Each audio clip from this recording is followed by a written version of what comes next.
SuperTalk Mississippi media production. When your health matters most, trust South Central Regional Medical Center. From family care to life-saving treatment, our team is here for you. Find our services at scrmc.com. South Central Regional Medical Center. Excellent care and service, every patient, every interaction, every time. MidDays with Gerard Gibert is on the air. MidDays with Gerard Gibert is powered by C Spire. Power your home or business with C Spire Fiber. To learn more, visit supertalk.fm/C Spire. C Spire Fiber powers SuperTalk Mississippi.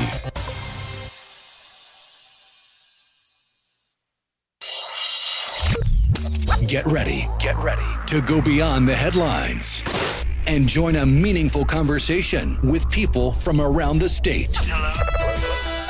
You're listening to MidDays with Gerard Gibert here on SuperTalk Mississippi.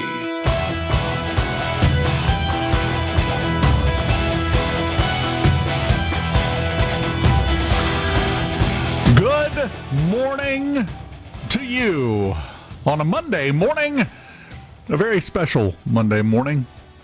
Most important holiday of the year. It's the first official full day of hurricane preparedness. No, it's Star Wars Day. And I know I am joined by people in the booth over there with a handsome face of hair who agree with me that that's a big deal. May the 4th be with you. Hey, Rhino, how you doing, man? I have honestly been better. Really? That's not good. I am sad to announce that this weekend, Porch Cat left this world. Oh, man. Oh, that stinks. That there is nothing worse than losing a pet. Nothing worse. Because Porch Cat's been a fixture for a long time. Yeah, she's been with me longer than I've been on the air. Wow. That's man, I am so sorry. I am so sorry to hear that. That stinks. Sorry to start the show with such a bummer. I just had to rip the Band-Aid off. No, that's fine. Yeah, we got to get that right out, which means we are now going to form a party to take Rhino and get him drunk. That's the way you deal with this kind of stuff right off the top. Good grief. That's an awful way to spend the weekend, too, in that kind of situation. But I do have to say, and you know this, I know you do, it will get better. You will get past it. And eventually Rhino is going to be sitting in the booth with a new kitten sitting on top of his head, clinging on for dear life while he whips it back and forth to look at all the monitors. Just a matter of time. I'm telling you, it's going to happen, but it should happen. You know, you say that, it's so funny. I had a story that I found this morning. There is a French continental toy spaniel named Lazare who is about to be certified as the oldest recorded dog in history. 31. This dog is 31. Now, if you do the old 1 people year is 7 dog years, this dog is 210 years old, functionally. At some point, yeah. But apparently he's happy and perky and cheerful and everything else, which is fine. But it's odd that we take pets and we have a household full of them. Got a cat, got dogs. My wife has me. We got a lot of pets in the house.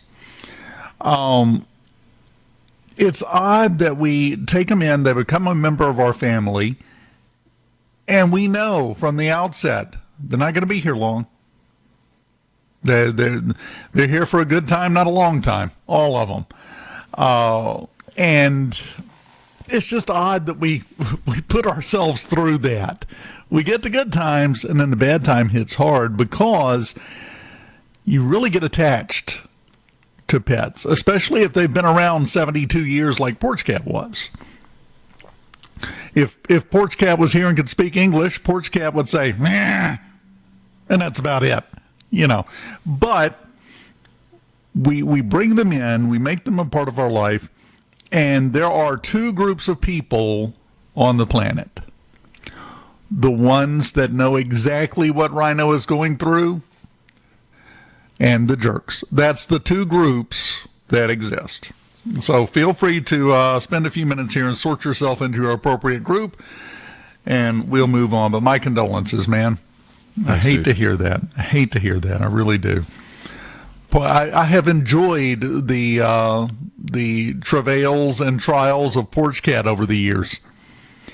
Porch Cat, of course, the name came from just being on the porch, right? Oh yeah, yeah. Her given name was Anastasia when my roommate brought her home, and I didn't want a cat, didn't want a pet. We had a small apartment, but she brought the pet home anyways, and I refused to use a fancy name like Anastasia, so I called her Cat. And then she had problems using the litter box correctly, so I called her Squirt. And that wasn't a very popular name to use on the air. So I was spending a lot of time on the front porch, and she liked to come out on the front porch with me, so it went from Cat to Squirt to Porch Cat. Okay, very good. I might want to give you a recommendation. I'm sure you've seen something or heard something about it if you haven't yet. Read Dungeon Crawler Curl. You seriously, do. Princess Donut, the Queen Anne chunk will win right into your heart immediately. It might be a healing journey for you. Or next time you see me, you might slap me with the book. I hope you don't have it on Kindle or tablet, because that'll hurt worse. But whichever one. Hugely popular book series that just came out of nowhere. They're doing a live-action TV show out of it. I'm sure there's a breakfast cereal coming. They're doing everything else. So it's a big deal. But check it out. Arguably the star of the entire series is a cat. And you can tell the guy that wrote it, Matt Denneman, has a cat. You can tell. He was making nothing up. He knows exactly how this works. The cat, by the way, early in the very first book, eats a special magic cookie and can talk. Yeah. It is really difficult to describe that book series to someone without sounding like you're coming down off of a really bad weekend of activities. So just go read it for yourself. If you like insanity, that's your spot. That'd be a good distraction for you, but it's my recommendation for you. Man, that's a bummer. I feel like we should just play sad music for the rest of the show and go home. No, it's okay. She was a great cat.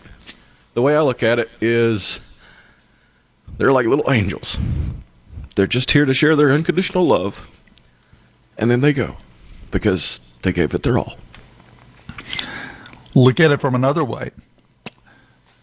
Porch Cat left because you didn't need her anymore. She had done her job. Look at it like that. Why isn't it break time yet? Swear.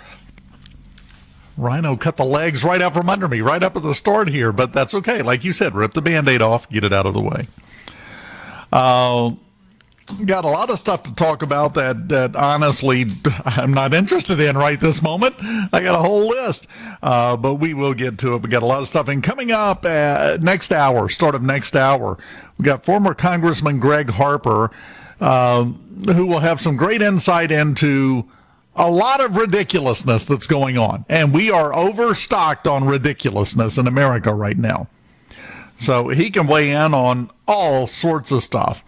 Going back a couple of weeks to the Correspondents' Dinner shooting and that smuggling. By the way, did you notice the shooter, Cole Slaw, I don't know what his name was, Cole Allen, does he not look like, what's his name from Saturday Night Live, or is it just me? A little bit, yeah. He favors him strongly. To where I'm amazed they haven't had him come in and play the shooter on a skit on SNL. He's not with SNL anymore, but they bring him in all the time. Pete Davidson was the guy's name. Looks just like him. Got the same smirky, smart aleck smile that you just want to slap. I recommend that as many people as possible give in to that temptation, because I think he's earned it at this point. Anyway, we can talk to former Congressman Harper about that. We got the Strait of Hormuz, the big one, the redistricting. Run the numbers. Give me your odds, Rhino. What are the odds we're going to redistrict more than just the judicial districts in the state of Mississippi in this special session? Oh, they aren't great odds. No. Considering how little got accomplished during the legislative session, I don't think they're ready to pull the trigger on anything actionable. You could have put a period after anything and just left actionable off. Still would I think have been fair. It's definitely not 50-50 because we are in a period, for better or worse, where the people who agree with each other can't agree with each other. It's not exactly a recipe for productiveness, as we have seen. Well, we're just getting started. Just getting cranked up on this Monday morning, and when we come back, Rudy. I want to talk about Rudy Giuliani for a minute, and specifically the news broke and the reactions we've seen from everywhere about him being in the hospital in critical condition. We'll talk about that when we come back here on Middays in the Element Wealth Studios on SuperTalk, Mississippi. Keep it here.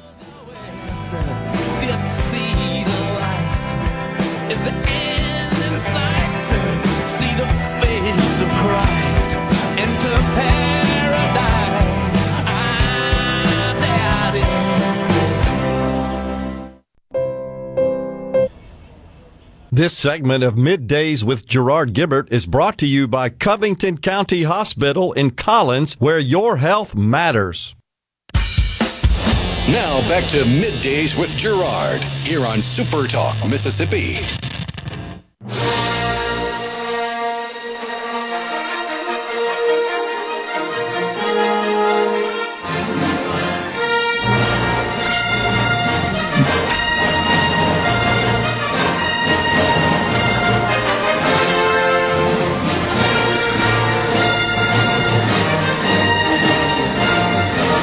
May the 4th be with you.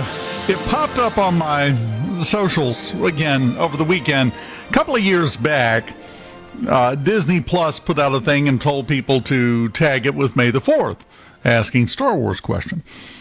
And then they had to come back and clarify, oh, by the way, just a reminder, if you use the hashtag May the 4th, your post, all contents, and your profile image become property of Disney Plus. That? Is it just me? I love Star Wars, but have they run that into the ground, or is it just me? Here's what I mean by that. Number one, they pumped out way too much stuff way too quickly. Get back to that in a second. And number two, the quality has been different, we'll say, and leave it at that. I think pumping out too much stuff too quickly is a big part of our problem right now across everything, not just entertainment, economically, politically. It's a nonstop deluge of stuff.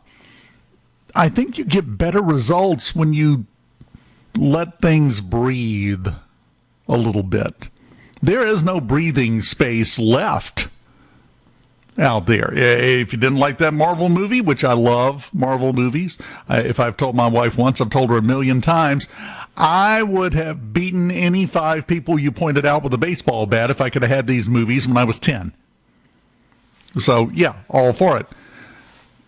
But when you start pushing it and start trying to milk that money cow, it gets worse. Same thing to me has happened with Star Wars. That's part of the problem. There are multiple problems there at this point. We'll see. That, and we've started listening to the people that complain, which brings me right back around to Rudy Giuliani. In case you didn't hear, yesterday he was taken to the hospital in critical condition. Nobody's saying what was the reason. On Friday, he did his show that he normally does on Friday, and he was real hoarse, really raspy with his voice, and he said, I've got some kind of something, I don't know what it is. And then they had to rush him to the hospital, and now he's there. I hate to see it. Rudy has had an interesting run, hasn't he? America's mayor, in New York City during 9/11. Then the trouble that he got into, we'll call it the troubles and leave it at that, I think, for right now. But the one thing that continues to amaze me, and we see this over and over and over, is that people are continuously surprised when folks in their 80s and even 90s suddenly aren't well and or pass away, which is a little amazing to me. I mean, don't want them to go, don't want any of them to go. Of course not. Not saying that. I'm just saying, when did we reach the point to where 80 was just the start of your life? What a tragedy. I saw that word used. Who was it for? It was a couple of weeks back. It was somebody, but they were 84, I think it was, and they passed away. And they called it a horrible tragedy in the story I was reading. And I said, is it though? Really? This is the expectations that have been set by the oldest Congress in American history. And I think we have to get back to a little bit more of a reality basis on things. It makes life easier, but then again, that doesn't sell newspapers, that doesn't get clicks to the website, doesn't get viewers on the TV. If you just act like an 81-year-old who's already been in ill health for a while is rushed to the hospital, we have to treat that like a crisis-level emergency. Is it sad? Yeah. Do you wish things didn't work that way? You bet. I'm not sure we need the red alert klaxon sound effect when something like that happens, though. But that does bring me just neatly right on to another point. How many things do people stay upset about, get all worked up over, that ultimately are just kind of the way things work? There is an entire segment of the world out there who makes its money keeping you upset, keeping you angry, putting some good old-fashioned fear in you. Fear is healthy. So is clean water. Too much of that will kill you. Draw your own conclusion from there. We have to back off of that. Am I missing any of this, Rhino? Am I getting any of this? No, I think you're pretty much dead on. There's a trend, it seems, for certain portions of the population to just ignore reality. Yeah. Well, the money is in fear. The money is in anger. That's where a lot of people make their money. The fear part, that's how the scammers make their money. They get somebody scared. Oh, they're calling me to let me know they're going to come arrest me. It has never worked like that. It will never work like that. Nobody is going to call you from the law enforcement division, whichever one's being represented, sheriff, police, whatever, and say, now we're coming to arrest you tomorrow. Get ready. Unless you got some Apple gift cards, we're going to come. They never let you know. They never call and give a heads up that we're on the way to put cuffs on you. But they sell it. They catch people in off moments. And as a result, they don't think it all the way through. They just react. I think part of that, and part of the reason why scamming has become so much bigger than it ever has been, is because everyone has now been trained to react with fear and anger and general upsettedness. If you get that pounded into your head all day, every day enough, well, that's your first reaction. When you pull the trigger, that's the first bullet that comes out of your brain is, ah! And at that point, you don't make good decisions. At that point, you make potentially ruinous decisions. We have talked, and I get on this all the time, about the scammers who are out in force. We have been on the air for 28 minutes. Let me see here. I've had 3 fake calls so far. So averaging 1 every 10 minutes at the moment. They're doing it because it works. Don't play the game. Period. But that involves turning the fear part of your brain down several notches. And I'm sorry, mainstream media, it's all about keeping everyone afraid, upset, sad, mad, negative emotions. No one would consider any of those to be top of the line good emotions. They all have uses. They're all good in a way, but not overall, not in general.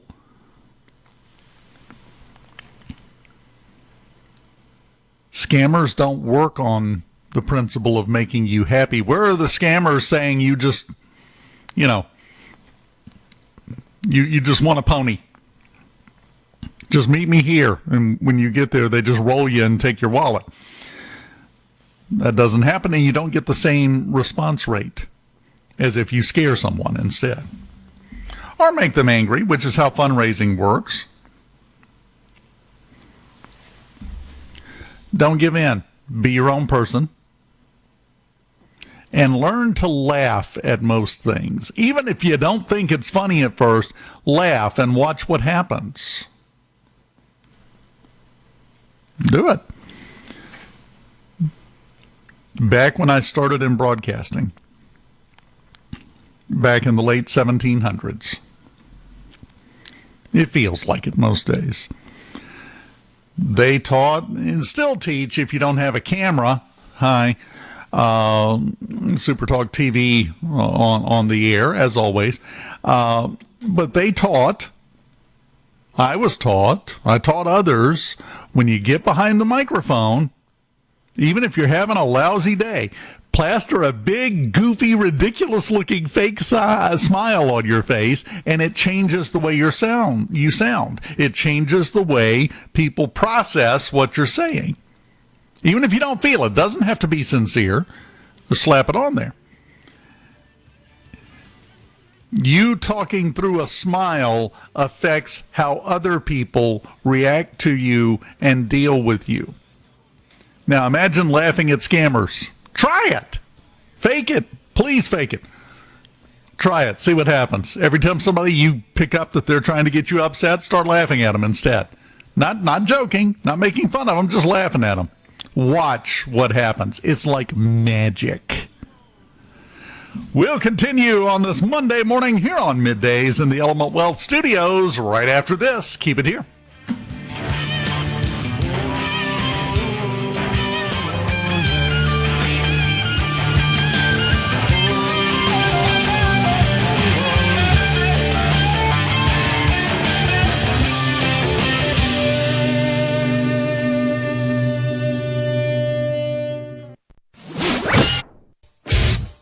You're listening to Middays with Gerard Gibert, here on SuperTalk, Mississippi.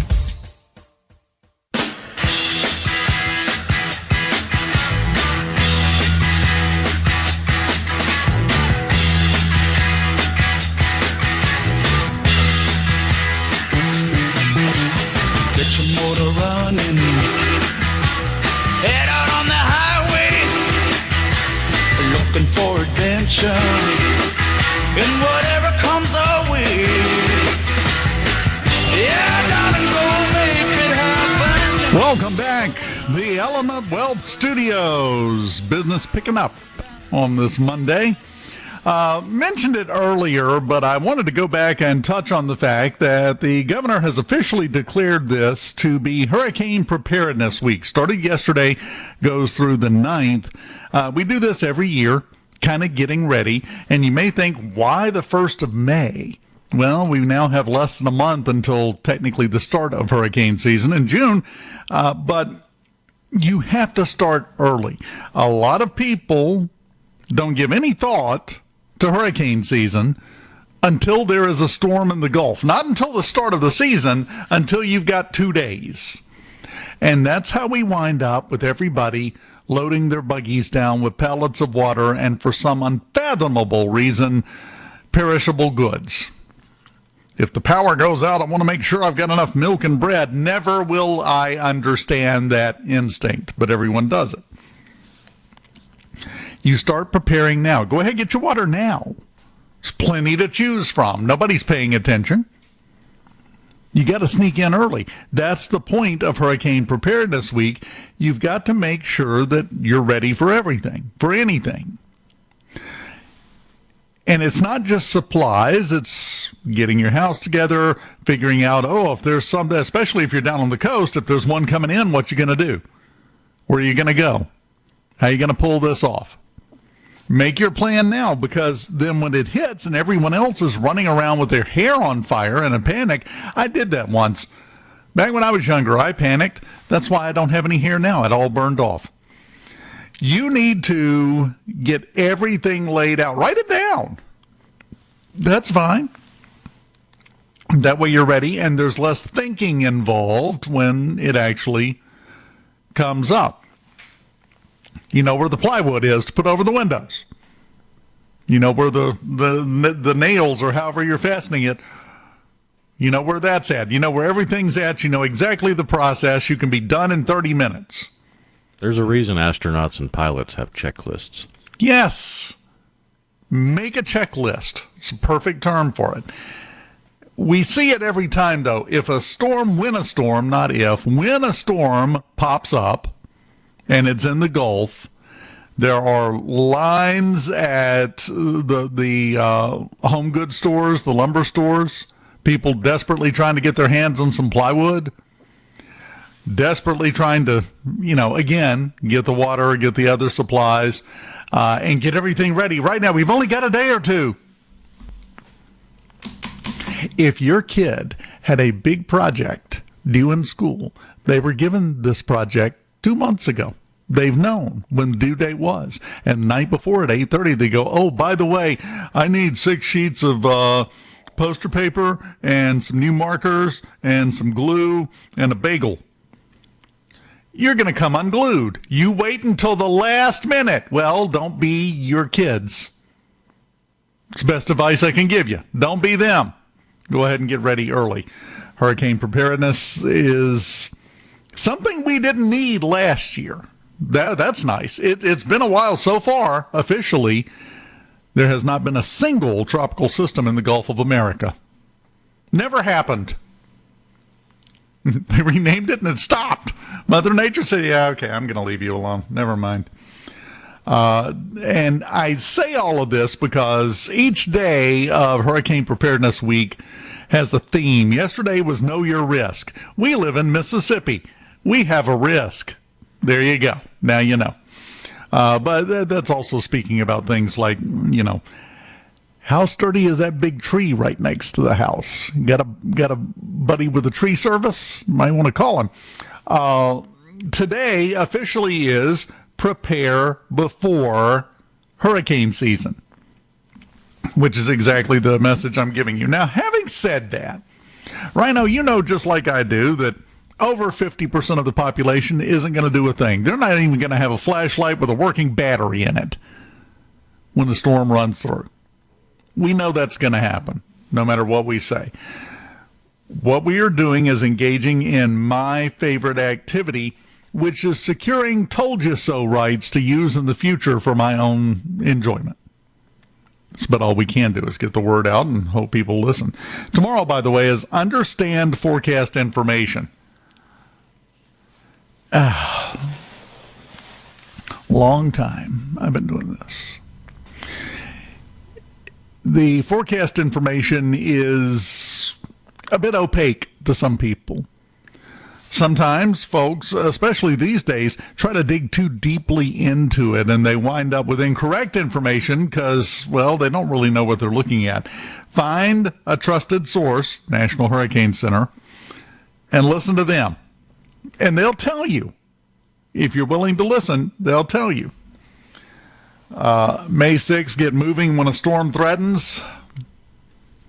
Theoretically, yes. However, I'm going to climb out on a shaky little limb here and say that with the price of gas right now and the economy where it's at, a lot of people can't just pick up stakes and leave for a week. I get that. And that's going to be a lot of folks. Here's my favorite one. They spoofed the numbers. I'm currently getting a call from the Mississippi Band of Choctaw Indians. I'm not, by the way. I guarantee you that was a scammer spoofing the number. But anyway, make your preparations. Find someone now, someplace now, that you feel is a trusted source of information, and then listen to them. When that comes up, stay protected during storms. Use caution after storms. Don't assume that that power line lying on the ground is dead, or you might be.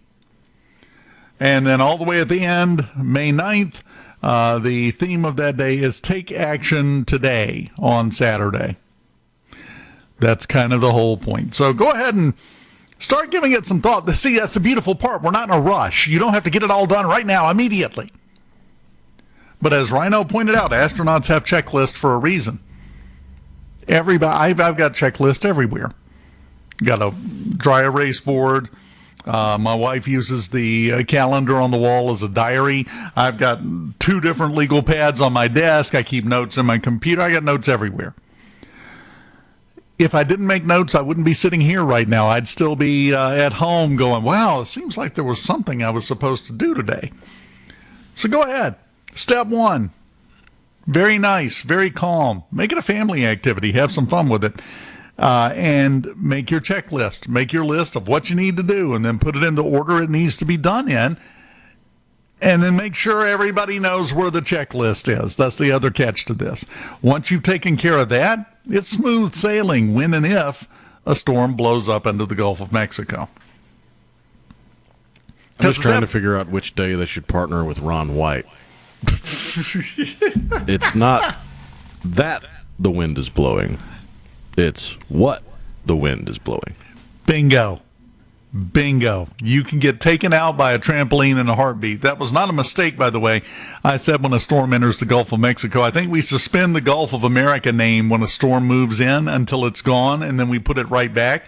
And that way, we can still maintain the never been a storm in the Gulf of America line. I'm putting way too much thought into that, aren't I? But you're exactly right. It's what the wind is blowing. There's a lot of stuff involved in it, which anybody that's been through one, you know how it works, unfortunately, from experience, which will make you a grand master at getting ready for the next time it happens. Hurricane Preparedness Week, all week long through Saturday. Make yourself a plan. Several plans. Go crazy with the plans. They're free. And they're a good activity. So you don't get a lot of free good activities these days. That's a good one. I did mention that last week was Bear Week in Mississippi. I don't know if you saw that, Rhino. We got a lot more bears than we had. They have grown. The population is increasing. Japan is currently having a problem because their population increased and they got really curious and really hungry, and now bears are coming into houses, into stores, into delicatessens. The police are going out with anti-bear weaponry. I'm not making this up. Go look it up.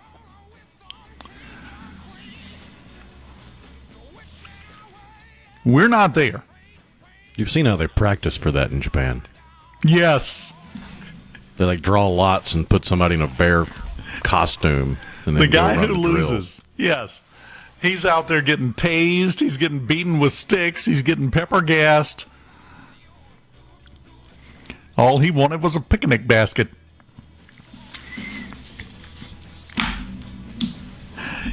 You have to know in every group there's at least one guy that's like, oh, I hope they pick me. That's the one you don't invite to the parties. We continue right after this on SuperTalk Mississippi Middays in the Element Wealth Studios. Keep it here.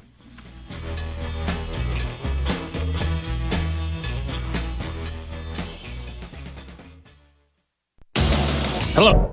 You're listening to Middays with Gerard here on SuperTalk Mississippi.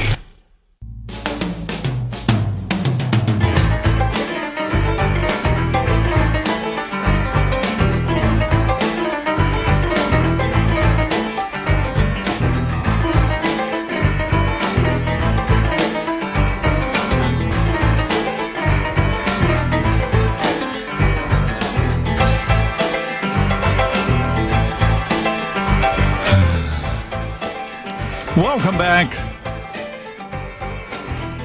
SuperTalk, Mississippi, mornings. Well, middays. I'm used to saying mornings, Rhino. Just slap me next time I do that.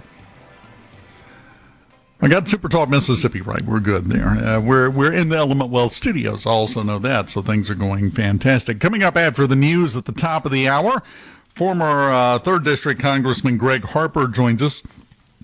Looking forward to that. Going to be a good conversation covering a lot of things. They had 2 ships pass through the Strait of Hormuz this morning, Rhino.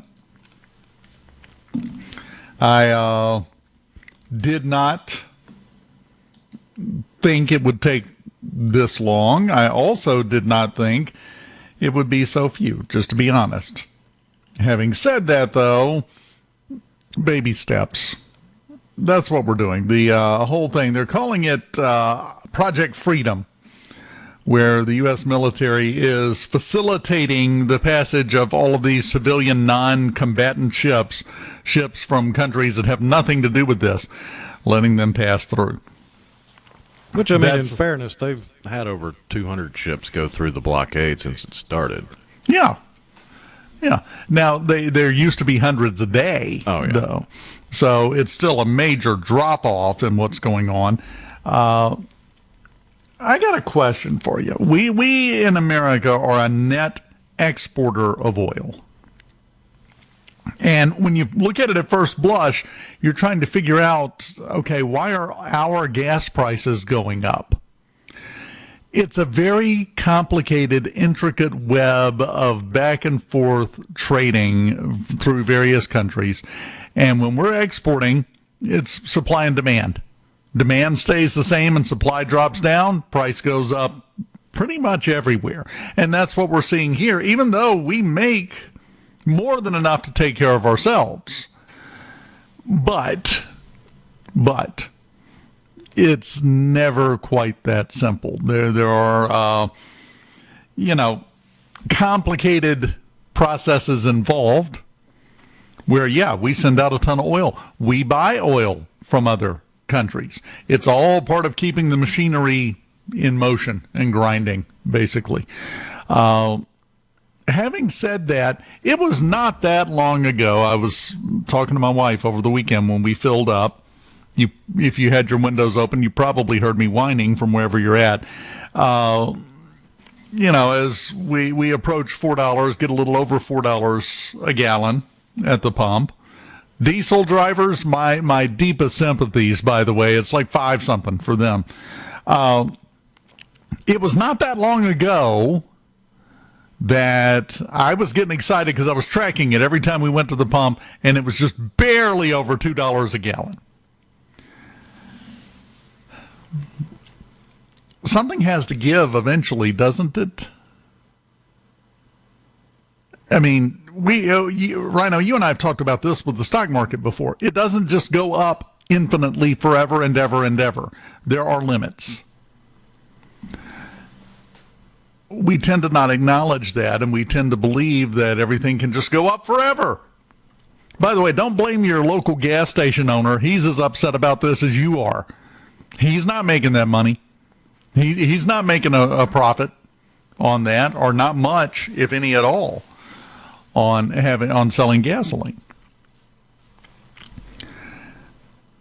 Sooner or later, we have to hit the enough is enough point. Now, I say that. Traffic hasn't thinned out in California, and they're over $6 a gallon because of all the taxes.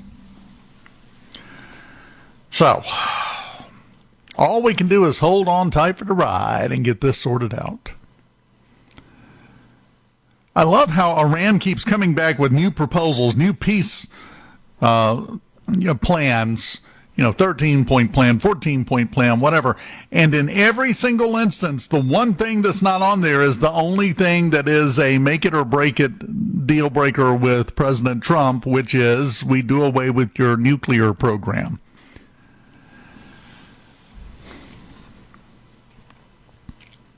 What do you think, Rhino? Peace in the Middle East anytime soon? By anytime soon, I mean in the next, somewhere in the next 5 centuries. You think? Maybe? Unlikely. Yeah, it really is.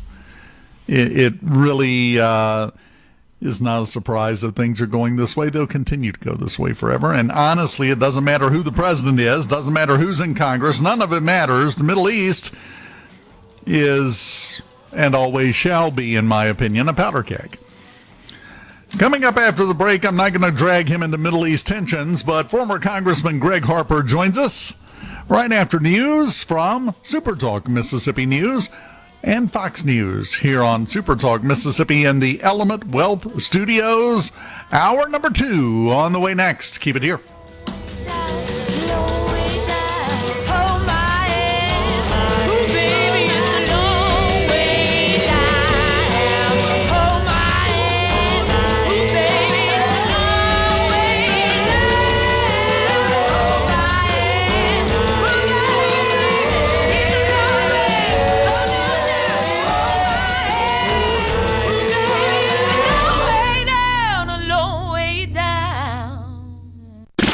Hour of Middays with Gerard Gibert is brought to you by the Mississippi Business Journal. Visit msbusinessjournal.com. Scott Coopwood, publisher and president. And now, another hour of the talk that keeps Mississippi talking. Middays with Gerard Gibert. Begin your transition now. Now on SuperTalk Mississippi.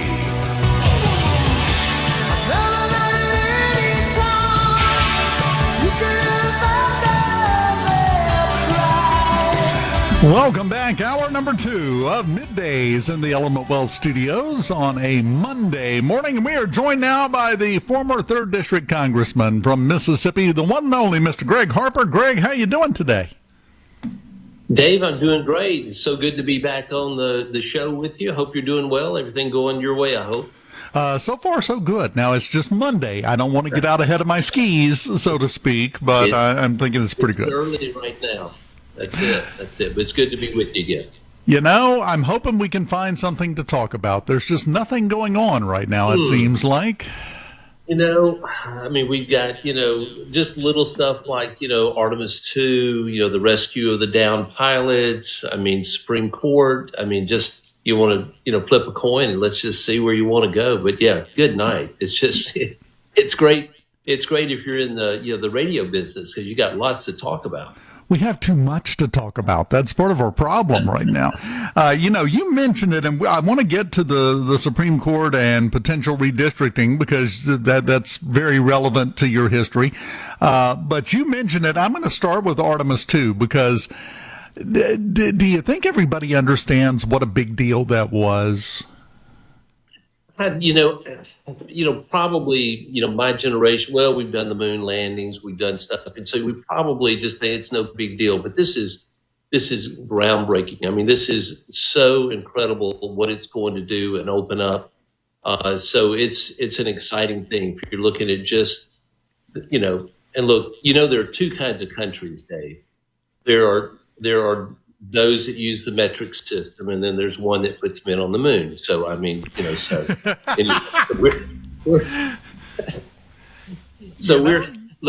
great. I'm loving this. Well, and what would you say to the people, and I heard this, and I'm sorry, I am a space nut. I've always loved the space program and everything that comes out of it. People don't realize how much we get out of it that we use in day-to-day life, but what would you say to the people whose reaction is, we're wasting all that money doing this, we should be spending it on more important things? With no doubt, this is an investment. We're not just spending money to say we went around the moon. We've gone the furthest distance that we've ever gone in a manned aircraft. And you have to we kind of lost sight of that, and we didn't really have the vision to keep doing this. But you look at the technological gains that are going to come from this, all kinds of things are going to open up. And whether we wind up with a colony on the moon, or we are one day able to actually have a manned craft go to Mars. We've always talked about that. If you're the space nut, that's kind of been on the table for a long, long time. So I would just say that there is a purpose to this, and this wasn't just another rocket launch. This one really is going to do something to open up some things that we probably never envisioned, unless you're into sci-fi. Well, and you bring that up, but there's one part that you mentioned in there about for a while we didn't have the vision. To me, all the rest of it, all the technological advancements, all the moving out into space 50 years later than we should have continued moving out into space, but all of the achievements, all of the everything, those are all almost to me second on the list. First is getting a sense of pride in something back in America, getting people excited to be Americans and getting people wanting to see us succeed. And I saw a lot of that during the launch and while they were gone for those 10 days. I think that's the most important part of this entire thing. It is just remarkable. And I thought the crew did a great job. I enjoyed listening to some of their, comments that they had, particularly Victor Glover, who's just so outspoken about his relationship with Christ, and to hear that from space, I think touched a lot of people as well. And it does give a sense of pride that, hey, who else is doing this? Well, of course, we talk about communist China all the time. They don't have to spend any money on R&D. They just steal stuff and then they put it together. So we actually do groundbreaking things, and this is I'm super proud of our country and for this crew, and I can't wait to see what comes next, Dave. We have to get that spirit back that we had in America in the 60s and 70s that led to us going to the moon the first time. And the only way to do it is to go back again, right? Absolutely. And so I think we're going to see a lot of great stuff come out of this, and I can't wait to see what happens. I had no plans to talk to you about the Artemis 2, but you said it out loud. So that entire part of this segment is your fault. You're just baited you on that, Dave. Yeah, you led me right into it, right by the nose, and that's okay because it's somewhere I wanted to go. Now let's get to the better part. The Supreme Court just keeps issuing rulings, and this one was a beaut, wasn't it? Oh, my gosh. I think we had been hopeful that one day they would get to more common sense. And, it makes sense that, racial discrimination in any form is wrong, whether that's to correct or attempt to correct something. Look, here's the thing. We think that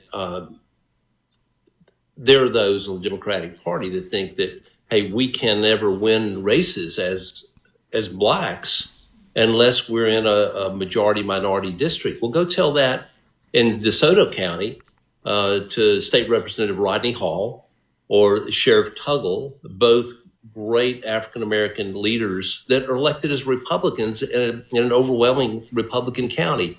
So it's really more about, beliefs and policies and positions. It's not about race, or you'd say Rodney Hall and Sheriff Tuggle wouldn't have been elected. They're great leaders now and for the future. And so we've got a lot of opportunities, ahead. But we have 122. Now, look, I don't do math as well as I once did, but 122 majority-minority districts. And so there's going to be, you're already seeing just probably in the South, you're probably looking at maybe 12 seats at least, depending on, whose numbers you're looking at, that will wind up switching to the Republican Party. Overall, once this is all played out, could be 30, which is game changing. And, it will make some competitive races.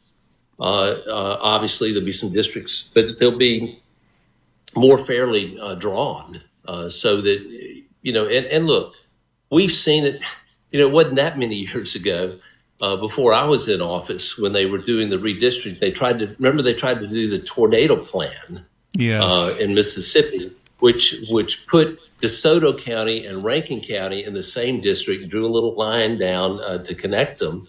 And we see that, and that was like the worst. They want to guarantee that there will only ever be one Republican member of the House in Mississippi, and fortunately, then Lieutenant Governor Amy Tuck and some others that were involved on her committee to look at that, they made sure that, because it was just so unfair. But it's hard. How would you find people to draw up a district that don't have some interest in that outcome? You want it to be fair. It's got to make sense. For us, every congressional district's got to have about 750,000 people in it. And I know when we started, we had 28 counties, and then 24 when they did redistricting when I was in office. And we had all the split counties in our district, because third district's right there touching everybody. And look, how do you draw that? I mean, this is not anything other than trying to do something that's fair. And because a lot of this stuff that's been done has been unfairly drawn and has used, basically racial discrimination to accomplish those district lines. So I don't know that it's kind of hard to say. It's hard to keep up, Dave, with the news on all the things that are happening. Okay, well, Texas is going to do this. Well, California is going to counter. Virginia is going to go from 5 Republicans and 6 Democrats to 1 Republican and 10 Democrats. Yeah. And then, Florida now is going to get in. And then Alabama and Tennessee have already called special sessions to, change those. Louisiana now, for which, Louisiana versus the Calais decision, now probably going to go to 1 majority-minority district probably before it's over with. So you're going to see these little pickups. And hats off to Governor Reeves. He's already getting it lined up from Mississippi to look at what they're going to do. But look, this is May the 4th of an election year. So will they be able, and there'll be these things called legal challenges, Dave. So we'll see, will they be able to pull this off during that time? That's exactly right. We're up against the break. Can you stick around through the break? Yes, sir. We got more to talk about. Oh, yes, we do. And I think the word that you used in there, which is, I think, perfect here, we got to quit worrying about black, white, red, blue, brown. We just have to worry about fair. If we accomplish the word fair describing what we're doing a good job. And that's it. That's all we're looking for. Everybody is equal because guess what? Everybody's a people. All of them. That's both right. sides. And we tend to forget that sometimes. Former 3rd District Congressman Gregg Harper with us on Middays. We continue next. At Carter Jewelers, we're Middays with Gerard Gibert. Let's do this. On SuperTalk, Mississippi. Let's go.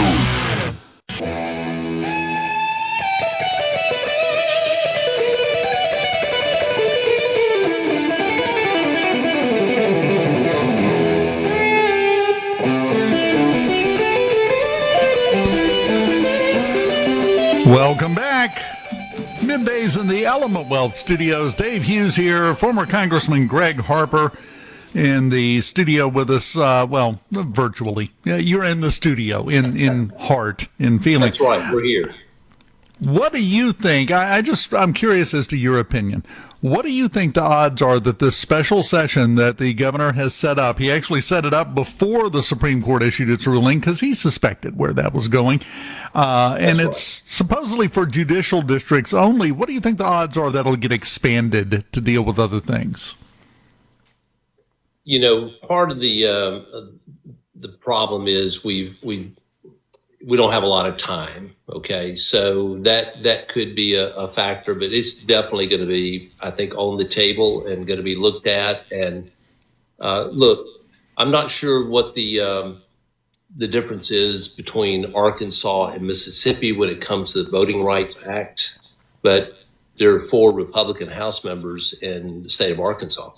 So I would think they would have been subject to some of the same regulations there. So it's going to be very interesting. So yeah, some of the things though, because some states have had primaries that have already taken place, and it's a little more difficult in those places. So the true impact may not all happen this time around, but let's say the special session, they don't touch congressional redistricting and just stick to, judicial redistricting. Well, the legislature will be back in session in January. I can't imagine that they won't look at that even then if it's not resolved now. But look, I believe the Republicans probably have the votes to deal with this if they choose to do so. So, look, it'll be a very interesting thing to follow as we go forward. And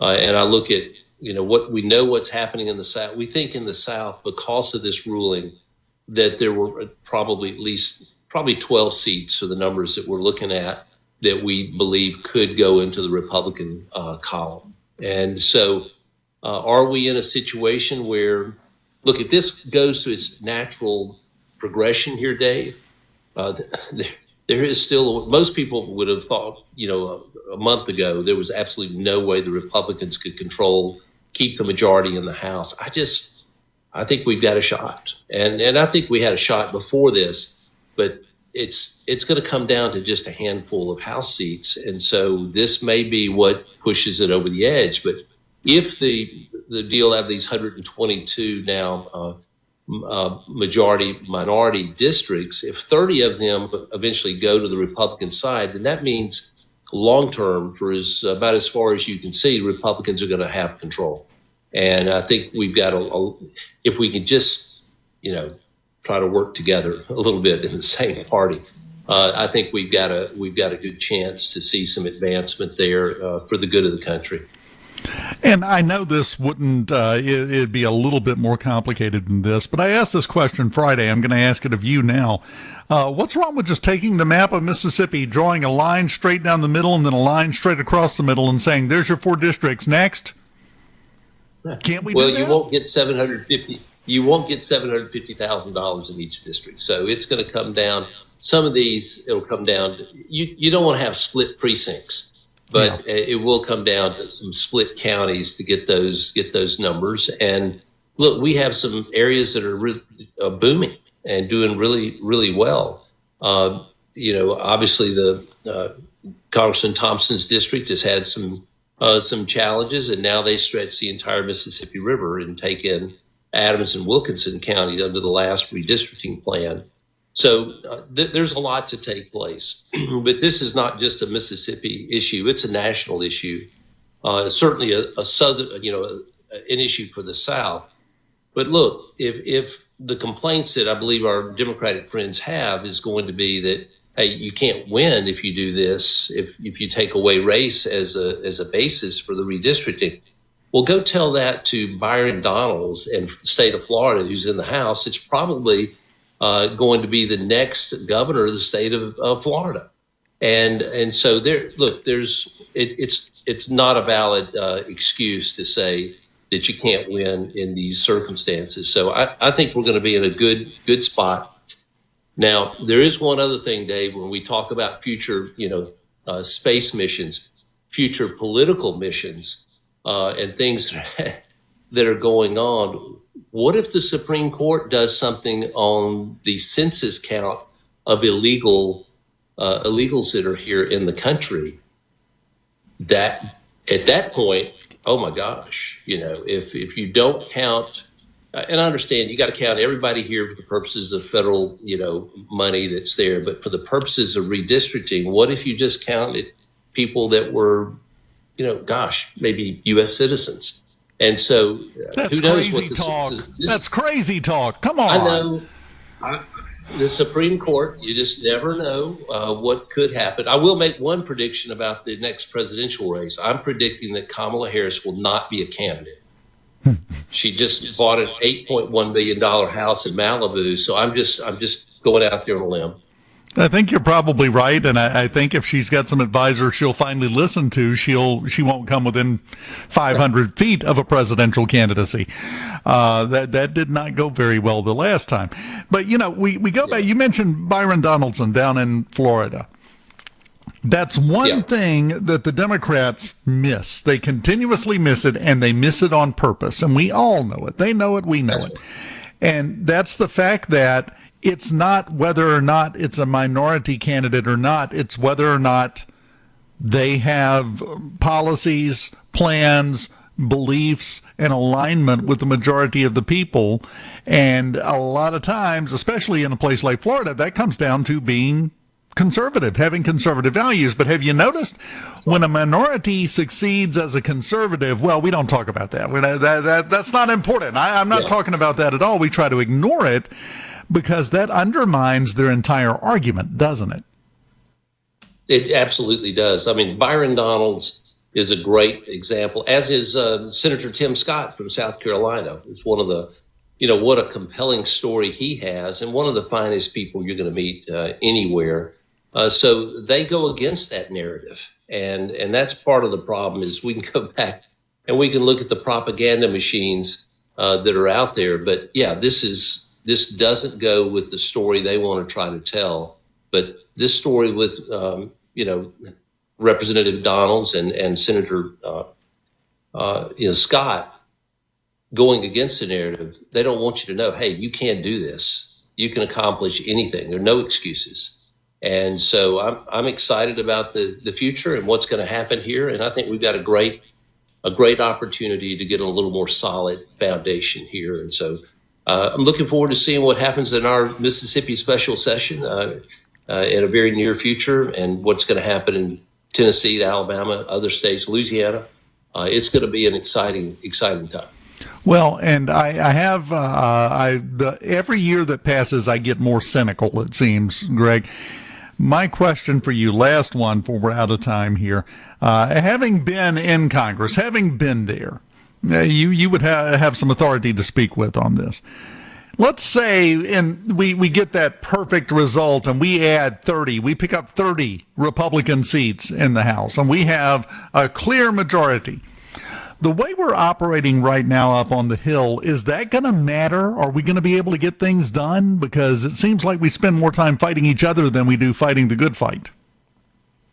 It's really the, how should we call it? I didn't want to say the Chowderhead Caucus because that wouldn't sound very appropriate. I would never say that on the radio show. Yeah, I'm glad you didn't say it. We do. I'm glad I didn't say it. But look, most of the members try to make the trains run on time. But you have a group that they want to be famous, they want to be on TV, they want to raise money online. And when you only got a narrow margin, it doesn't take but a few of those to kind of gum up the works. But there's some wonderful members that are trying to do the right thing. You just don't hear about them very much. So if you get a little larger margin, Dave, then you can keep that train running on time if you get those folks working together. And the main thing is, if you got a problem with somebody, go talk to them in person about it. Don't go get on TV and trash. You can't walk that back. And we know too that social media is not our friend. And we have to kind of deal with those issues as well. But we've got a great group, core group that I do trust, and I think you need a little more cushion. I mean, Mike Johnson is really beyond reproach. He's a great guy, great speaker. He just needs a little more elbow room. And you can see it on his face most of the time. He's also suffering from severe frustration most days. You can tell. I know, but it's great. Well, look, Dave, thanks so much, man. I hope we get to do this again sometime. Yes, anytime. Door is always open for you, sir. Former 3rd District Congressman Gregg Harper giving us some insight on some things that he would know about. It's one of many things we like about him. That, and he would never say Chowderhead Caucus on the air. Never. That is a good mark towards your character. We appreciate you so much. It's a small caucus. It's small, but boy, are they loud. They're so loud. I know. We'll continue. Middays with Gerard Gibert. It is on SuperTalk, Mississippi.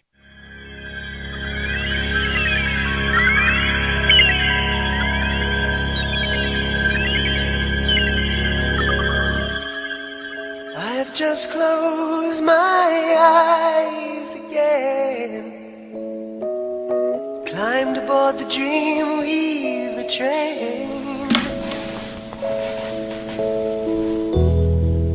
trying to take away my worries of today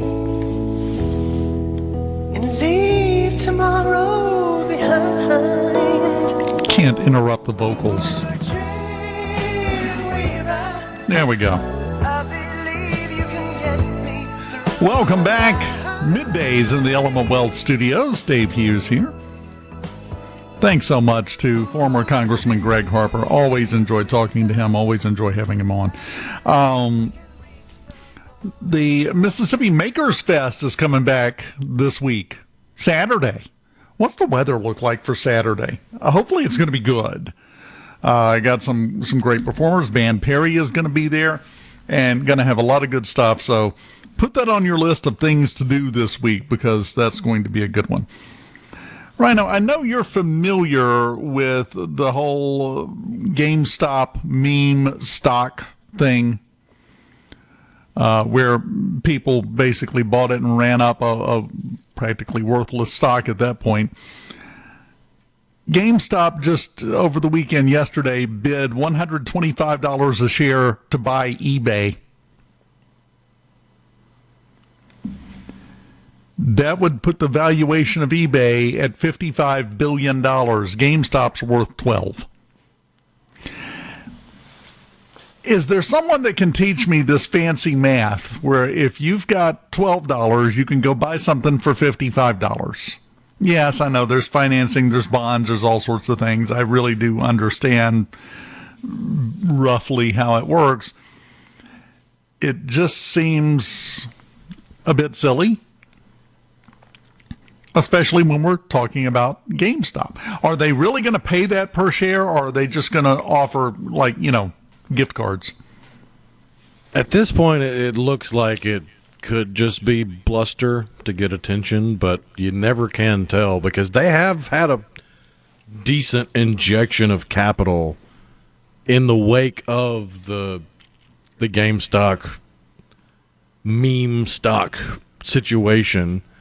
And I think they even made a movie about it. But if you dig into that, GameStop was fairly undervalued as a stock. It was being pushed down by investors as a way for them to make money off of it. And that guy, what was his name, Unicorn or Kitty something, or he had some crazy name. Yeah, it was Kitty something, I think. And he started the whole meme stock of people buying it because it was undervalued. And it took off like a rocket. And you had everyday average people who didn't have $100, $200, $500 to spend on buying stock, and they did it anyways. But with that much demand, the only way for the stock to go was up. And as they continued going up and up, and as it became more of a us versus them, the meme stock buyers versus the big-time, big-money investors, and the meme stock buyers are making a couple $100, and the big-time investors are losing billions, it gave even more incentive to hang on to the stock for the people that bought it. Well, and at that point, it almost turned into, oh, we got them. Well, let's stick it to them good, because all the people who had shorted the stock did not have a good day. No. They went all the way straight to the back of the cleaners and steam cleaning room and got taken for a ride. But let's flip it on its head. You're at eBay. Think you're doing pretty good. Think you got it. Their stock's like $100 a share, 110, I think it opened at, and they're bidding 125. Is anybody at eBay at the corporate headquarters going, what are we doing wrong that GameStop is able to make people think they can buy us? Because of the situation, acquisitions happen all the time. Personally, I think it's kind of a bad idea in a lot of ways, because competition is the heart of the free market, and if you keep making all the competition just another floor in your building, before long there's no competition left, and then the free market just gets smaller and smaller. But I'm not going to go into that. Having said that, though, at what point is enough on the consolidation? And how bad do you feel if you're the executives at eBay and you realize that the meme stock company is coming for you? Even if they're really not, like you said, it could just be bluster to get attention, generate some press, which is fine. It's the American way. But how do you feel? What kind of meetings are they having at eBay this morning? They're probably looking at the traffic numbers of the Funko Pops they sell and wondering, well, GameStop's got a whole bunch of those. We just roll them right over to eBay, and then we move on with our lives. It'll be great. Come on, guys. Let's go to lunch. That's usually how that works. So keep that on your radar. Keep paying attention to that because, well, quite frankly, it's hilarious. And it continues to be the gift that keeps on giving. Who else would we have in the stock market that would be a comparable move? I mean, GameStop, nobody saw GameStop ever trying to bid and buy out anybody else ever. They're not non-successful at this point. They've made a ton of money. Their stock is through the roof. I can't think of another thing that would be comparable to that. I'm trying to think of what there was another meme stock right around the same time as GameStop, but it didn't get quite as much attention and didn't see an increase in value like GameStop did. It was wasn't it the movie theater, the AMC movie theaters? Yeah, I think it was AMC. Yeah, I think you're right. This would be like if AMC came out and said, you know what? People aren't going to see the movies a whole lot, or as much as they used to. What if we bought MGM? You think that's a joke? You think that's funny? Ask Warner Brothers Discovery about that. Again, not a big fan of everything smooshing into one big box. Because once you have three names hyphenated in the name of your company, you may have gone too far. But it's all about that dollar. We'll see. The movie theater should be fine. I don't know the last time you went. By the way, did you see Project Hail Mary? I haven't seen it yet, no. It's a very well done movie. Very good movie. I got the collector's popcorn bucket that's shaped like his space helmet from his suit, sitting on the bookcase in my house, just hoping when I'm on a video call one day somebody says, "What's that?" And then I'll start explaining how the head is still in it. But very good movie, original, different, had a different tone, had a different everything. They did a great job with it. Now, keep in mind, the tickets were expensive enough to go to the snack bar was like $50 for me and my wife. When you're pushing $100 to go sit down and watch a movie, it's about time to stop wondering why you don't have as many people coming to watch your movie. And maybe that does lead right into deciding to buying your own studio. I mean, just look at the sheer number of novelty popcorn boxes they're having to come out with to try to get people to come to the movies. Yes. Gimmicks. Was it Dune that started that? I don't know if they started with that was a freaky bucket, by the way, but I don't know if they are the ones that started it, but that was close to the beginning. And it has just exploded. And no one has realized this is a much more expensive, much more elaborate version of putting toys in the Happy Meals. I mean, it's the same thing. And it feels like it's a trend that's it's not, how do I say this? It's not out of time, but it is kind of out of time in a way, from the standpoint of movie theaters had their heyday in the 80s, into the 90s, and a little bit in the 2000s. And you never saw anything like this. No.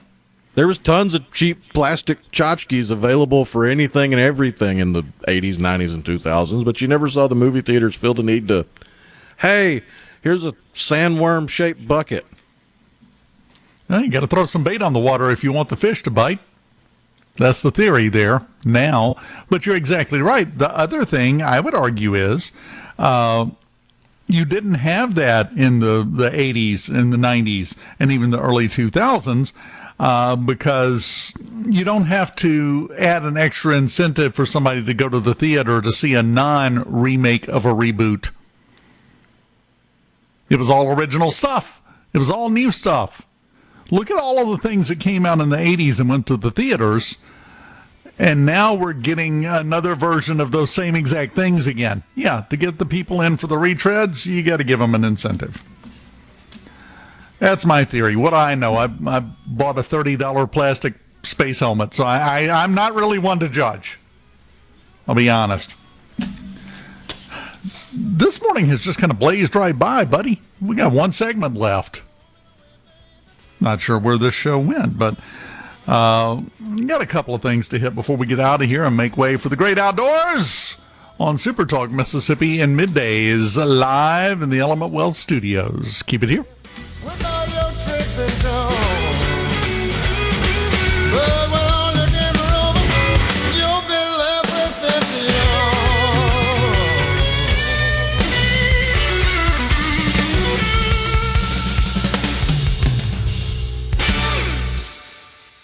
Polyumpa, Mississippi. Are we going to do this? Middays with Gerard Gibert Keep rolling. 3, 2, 1. on SuperTalk Mississippi. 1, 2, 1, 2.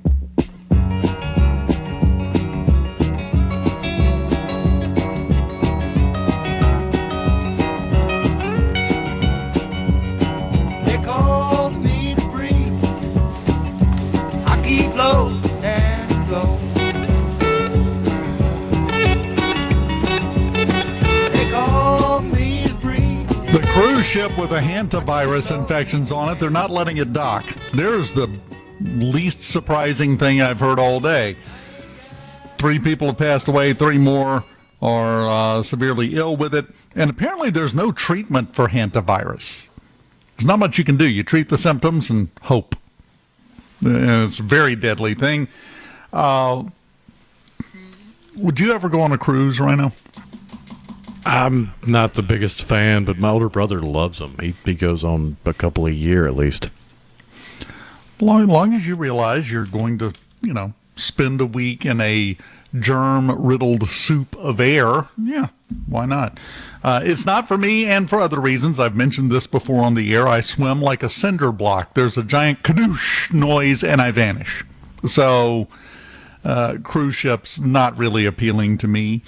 Even before the horrible infectious outbreaks happen. But we seem to get a lot of reports of that here lately. This isn't the first time we've had a cruise ship with illness troubles. Seems like every few weeks we have another one that it pops up like that. Kind of fits in, to me anyway, with part of the problem that we have with shootings, mass shootings. Here's why. We had another one last night, was it in Oklahoma, I think it was? Had a big group of people at the lake. They were having a party at the lake last night around 9 o'clock at night. So when your mama said nothing good happens after midnight, she's got to readjust her timing because it doesn't have to be after midnight anymore. At least 13 people had to be taken to a hospital after the shooting broke out. I realize, I'm going to be fair, and I think you'll understand this, Righto. I'm not a big mixer anymore. It used to be when I was younger, and now I'm like, leave me, get out of my yard, leave me alone. It just seems like the more and more reports we have of people getting shot, getting killed, getting stabbed, whatever, because they gathered together with a bunch of random people at some odd location. There should be some sense of pattern recognition that kicks in at some point, shouldn't there? One would think. I would think. We keep seeing block parties, and this one was a party at the lake. We have all of these things that happen, and no one seems to be drawing the connection, or people just don't care. That's the other option. But whatever, you do you, as long as you realize the trouble that could be coming your way when you participate in it. Did you hear the latest ChatGPT problem? No. OpenAI had to go in and give it specific instructions, put it in its base prompt that you don't get to see, that drives its behavior, to tell it to do not, under any circumstances, mention goblins anymore. People would ask ChatGPT some innocuous non-goblin related question, nothing to do with anything remotely close to it, and it would come back with a story about goblins. Turns out They put different personalities in. One of them they classified as the nerdy personality, and it leaned into fantasy characters and all of those kind of things. But then people didn't like it. They felt it was condescending, so they took that out. But the goblins stayed behind. And now you can go in there and say, hey, ChatGPT, how do I set up my taxes and my W-2 for the best possible deductions? Well, here's how goblins do it. This is what everybody thinks is going to take over and do everybody's jobs right now. The goblin machine. What I'm saying is don't get your hopes up, because as I keep telling people, AI is fantastic. AI can do a lot of things really well. AI can't do everything really well. Are we headed in that direction? Sure. Are we there? Nope. So don't get too bent out of shape about that aspect of it. Now, of course, the fact that they're completely destroying water, maybe that's the... How do you destroy water, Rhino? I mean, I'm sure there's a chemical process where it can happen, but it's not happening in the cooling processes of data centers. No.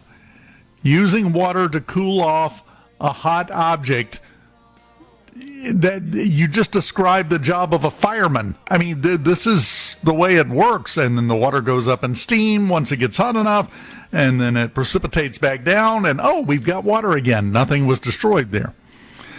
But that doesn't make a good soundbite. I wonder if anybody worried about we're destroying the water when they first started using water wheels. Oh my goodness! Well, that's even worse. That's abuse. You're beating the water. It's much worse. Cannot believe we're out of time, but we're out of time for this Monday, Rhino. We are done because we're headed to the outdoors next after news from SuperTalk News, Fox News. And then the great outdoors. Ricky Matthews will join you. You have a wonderful day, Rhino. I'll see you again, I think this Friday, actually. Oh, yeah. A SuperTalk Mississippi media production.